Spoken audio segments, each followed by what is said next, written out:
السلام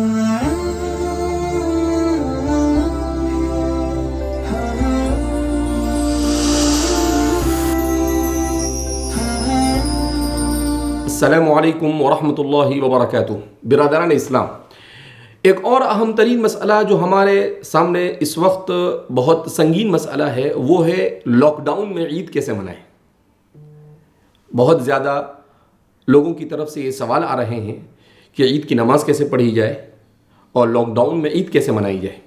تو اس سلسلے میں دو چیزیں میں آپ حضرات کو بیان کرنے کی کوشش کروں گا۔ سب سے پہلے تو لاک ڈاؤن میں عید مسلمان کیسے منائیں، اور دوسرے نمبر پر لاک ڈاؤن اگر اس طرح سے بدستور دنیا میں جاری رہتا ہے جیسا کہ ایسے آثار نظر آ رہے ہیں، تو پھر اس صورت میں عید کی نماز کا کیا۔ تو اس سلسلے میں سب سے پہلے تو ہم یہ سمجھ لیں کہ عید کا تصور ہم مسلمانوں نے اپنے ذہن و دماغ میں جو بٹھا رکھا ہے، وہ کیا بٹھا رکھا ہے کہ عید کس کو کہتے ہیں۔ عید کا مطلب یہ ہوتا ہے کہ آدمی نئے کپڑے پہنے، نئے جوتے پہنے، نئی ٹوپی پہنے، ہر چیز آدمی کی نئی ہو، یہ عید ہے۔ میرے بھائیو، دوستوں اور بزرگوں، یہ عید نہیں ہے۔ لیس العید لمن لبس الجدید انما العید لمن خاف عن الوعید۔ خطبے میں عام طور پر عید کے خطبے میں یہ جملہ پڑھا جاتا ہے کہ عید نئے نئے کپڑے اور نئی نئی چیزوں کے استعمال کا نام عید نہیں ہے۔ انما العید لمن خاف عن الوعید۔ عید تو اس شخص کی ہے جو اللہ رب العزت کا خوف، اللہ کا تقوی اور اللہ سے ڈرے اور جہنم سے ڈرے، اللہ کے سامنے حساب دینے سے ڈرے۔ تو عید کا جو تصور ہم نے، یہ تو اللہ رب العزت نے انسان کی فطرت کا لحاظ رکھتے ہوئے ہمیں دو عیدیں عطا فرمائی ہے۔ ان عیدوں کو ہمیں گزارنا ہے، مگر ان عیدوں کے گزارنے کا طریقہ کیا ہے؟ جس وقت جیسی سچویشن ہے اس اعتبار سے ہم کو عید گزارنا ہے۔ تو اس وقت جو کہ سچویشن اس طرح کی ہے کہ سب سے اہم بات تو یہ ہے کہ ہم سب کو، مسلمانوں کو مل کر اس بات کا پختہ عہد کر لینا ہے کہ ہمیں عید کی شاپنگ کے لیے مارکیٹ میں نہیں نکلنا ہے۔ کیوں؟ اس کی دو وجہ ہے۔ آپ جانتے ہیں کہ خاص طور پر ہمارے ہندوستان کی میڈیا اس وقت کس طرح کی چیزوں کو تلاش کرتی رہتی ہے۔ اگر ہم نے کہیں پر بھیڑ کی تو یہ ہم 50 جمع ہوئے، یہ اس کو 500 بتا کر بتلائیں گے اور ہمارے لیے مسائل کھڑے ہوں گے۔ ہماری بدنامی کا، اسلام کی بدنامی کا باعث، ملت اسلامیہ کی بدنامی کا باعث، اور خود ہمارے لیے پریشانی کے بہت سارے مشاکل کھڑے ہو سکتے ہیں۔ لہذا اس لیے عید کی شاپنگ کی کوئی ضرورت نہیں ہے۔ میرے دوستوں اور بزرگوں، نبی کریم صلی اللہ علیہ وسلم کی تعلیمات میں ایسا نہیں ملتا ہے کہ عید کے دن نیا ہی پہننا چاہیے۔ حضور کی تعلیمات میں یہ آتا ہے کہ عید کے دن آپ کے پاس جو کپڑے اور جو چیزیں ہیں اس میں جو اچھا ہے اسے استعمال کریں۔ نیا کا لفظ کہیں پر نبی کریم صلی اللہ علیہ وسلم نے استعمال نہیں کیا۔ کیوں؟ ہم نے اس کو فرض سمجھ لیا ہے۔ لہذا سب سے پہلے اپنا ذہن یہ بنائے کہ اس وقت ہم اس سال کی عید ہم سادگی کے ساتھ منائیں گے۔ ہمیں نئے کپڑے کی ضرورت نہیں، ہمیں نئی کسی چیز کی ضرورت نہیں۔ جب ہمیں باہر نکلنا نہیں ہے، کہیں جانا نہیں ہے، تو کیا ضرورت ہے کہ ہم اس طرح کی نئی چیزوں کے لیے اپنے آپ کو، یہ صرف اپنے نفس کی خواہش کو پورا کرنے کا گویا کہ ایک عمل ہم کر رہے ہیں۔ لہذا اس بنا پر عید کی سادگی کے ساتھ گزارنے کی آپ حضرات سے مؤدبانہ درخواست ہے، آپ سے ریکویسٹ کرتا ہوں میں کہ آپ عید کو پوری سادگی کے ساتھ گزاریں۔ ایک بات۔ دوسری بات یہ کہ عید جو ہے، اس عید کو اگر لاک ڈاؤن نہیں کھلتا ہے تو ہم عید کی نماز کا کیا؟ تو اس سلسلے میں علماء نے لکھا ہے کہ عام حالات میں تو عید کی نماز عیدگاہ کے اندر پڑھنا یہ نبی کریم صلی اللہ علیہ وسلم کی سنت ہے۔ البتہ اگر حالات اس طرح کے پیدا ہو جائے کہ ہم اپنے گھر سے باہر نہیں نکل سکتے ہیں، اپنے گھروں ہی پر رہنا ہے، تو اس صورت میں عید کی نماز کا طریقہ علماء نے یہ بیان کیا ہے کہ جیسے جمعہ کے لیے مسجد شرط نہیں، ایسے ہی عید کے لیے مسجد اور عیدگاہ شرط نہیں ہے۔ جیسے جمعہ کے لیے 3 آدمی کے ہونے سے جمعہ ہو جاتی ہے، تو عید کے لیے بیان کیا جاتا ہے کہ اگر 4 آدمی ہو تو 4 آدمی گھر میں ہو، مرد آدمی گھر میں ہیں، تو اس صورت میں وہ عید کی نماز گھر پر ادا کر سکتے ہیں۔ کس طرح سے عید کی نماز کو گھر پر ادا کرنا ہے؟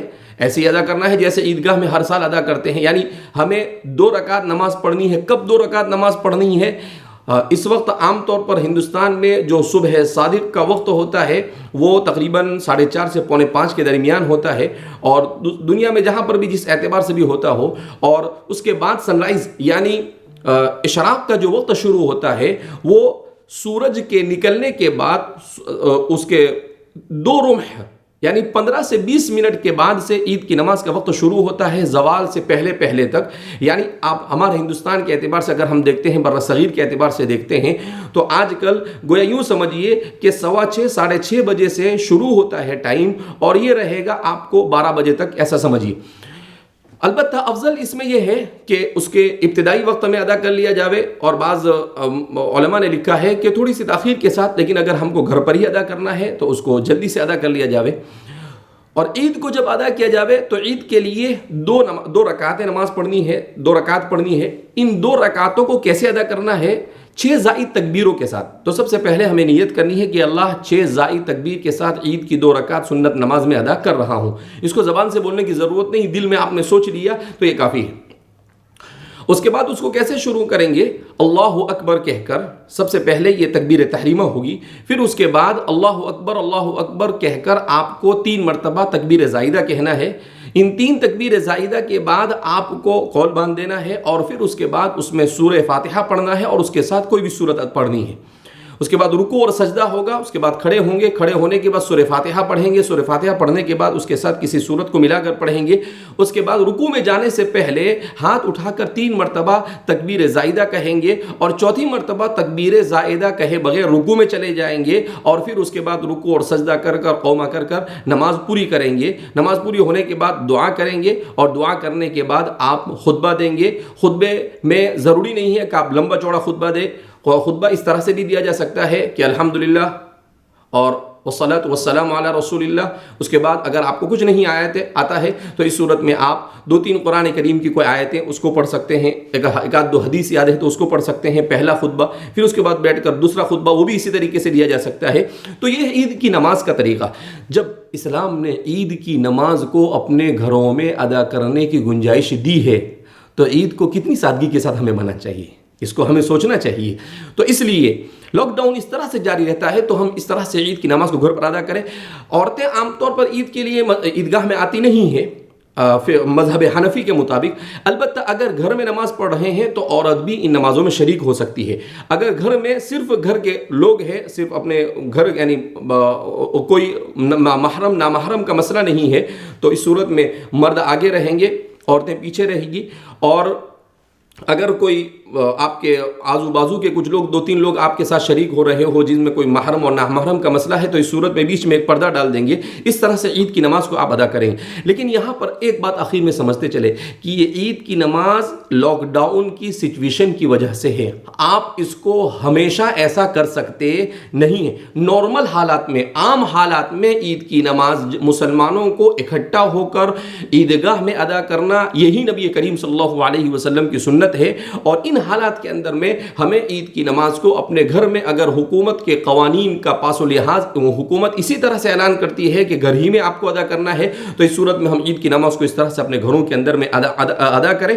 تو سادگی کے ساتھ اپنے گھروں میں نماز پڑھ کر اس طرح سے ہم اپنی عید کو گزارنے کی کوشش کریں. جو اپنے آزو بازو میں جو مسلمان غریب ہے ان کا لحاظ رکھیں. ان کو حدیث پاک میں نبی کریم صلی اللہ علیہ وسلم نے ارشاد فرمایا کہ اگر کوئی آدمی پڑوس میں آپ کے رہتا ہے اور وہ بھوکا رہتا ہے تو آپ کے لیے قیامت کے دن اس کے بارے میں پوچھا جائے گا. بعض حدیث میں آتا ہے کہ اس کی بہت بڑی سخت وعیدیں بیان کی گئی ہے. لہذا ہمیں اپنے آزو بازو میں جو لوگ ہیں، اور صدقۃ الفطر ہے ہی اس لیے، کیوں ہے صدقۃ الفطر؟ تاکہ غریبوں کو عید اچھی طرح سے غریب عید گزار سکے. لہذا اپنے صدقہ فطر کو ادا کرنے کی کوشش کریں. صدقہ فطر کے سلسلے میں بھی انشاءاللہ آپ کو عنقریب تفصیل بیان کی جائے گی. اللہ رب العزت ہم سب کو سادگی کے ساتھ اور اسلام کے طریقے بیان کیے ہوئے طریقے کے مطابق عید گزارنے کی توفیق مرحمت فرمائے عافیت کے ساتھ، اور اس عید کو پوری امت مسلمہ کے لیے عید سعید بنائے.